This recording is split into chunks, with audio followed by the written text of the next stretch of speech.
आपल्या भारतीय संस्कृतीमध्ये रामायण आणि महाभारत हे दोन ग्रंथ म्हणजे भारतीय संस्कृतीच्या आचारसंहितेचे, नैतिकतेचे आणि परमकल्याणाचे धार्मिक स्वरूपातील हे संविधान ग्रंथ आहेत, असेच म्हणावे लागेल. कारण जे हे ग्रंथ सिद्ध आहेत, त्यातील व्यक्तिमत्व, त्यातील संवाद, वचन आणि तत्वज्ञान यांचा अभ्यास केला असता मानवाचं कल्याणच होईल, होत आलेलं आहे आणि होणारही आहे. कारण ते सिद्ध ग्रंथ असंच म्हटलेलं आहे.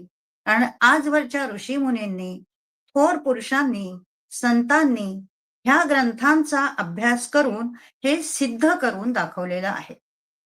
म्हणून